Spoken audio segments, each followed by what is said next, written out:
तर आम्ही सांगतो चला या पोलिसांना 1 दिवसाची सुट्टी मी देतो, तुम्ही तुमची ताकद दाखवा आणि हिंदू म्हणून आम्ही आमची ताकद दाखवायला मैदानामध्ये येतो.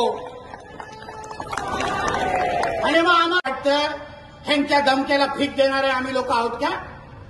ह्याच्यातले कुठलेही वळवे. तर आम्ही सांगतो चला या पोलिसांना 1 दिवसाची सुट्टी मी देतो, तुम्ही तुमची ताकद दाखवा आणि हिंदू म्हणून आम्ही आमची ताकद दाखवायला मैदानामध्ये येतो.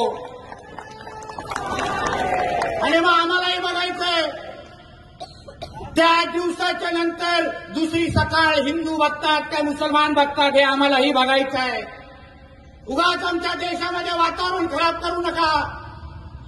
तुमच्यातले जे जिहादी आहेत, जे ह्या राष्ट्राच्या विरोधी अतिरेकी कारवाया करतात, जे तुमच्या मशिदीमध्ये हत्यारं ठेवतात, त्या जिहाद्यांना पहिला आवरा. त्या जिहाद्यांच्या वर आम्ही बोलतोय.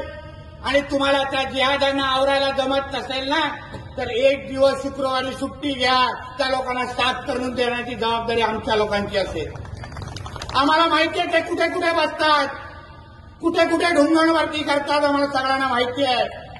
नाही सोडणार एकाला पण.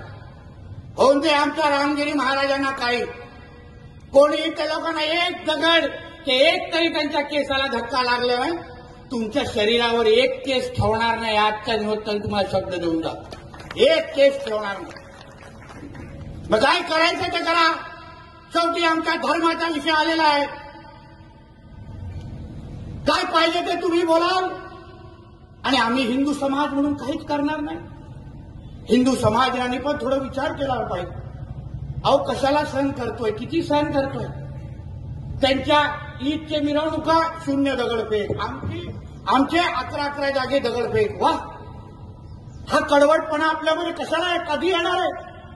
कधी आपण त्यांना संदेश देणार आहे की आमच्या धर्माकडे वाकड्या नजरेने पाहाल तर आम्ही तुमचे डोळे ठिकाणावर ठेवणार नाही. हा संदेश देण्याची गरज आहे बांधवांनो, हा संदेश देण्याची गरज आहे. नाहीतर असंच आपण एक दिवस चालत राहिलो तर उद्या आपल्या माता भगिनींना रस्त्यावर चालणं पण शक्य होणार नाही. लव जिहादच्या निमित्ताने आपल्या माता भगिनींना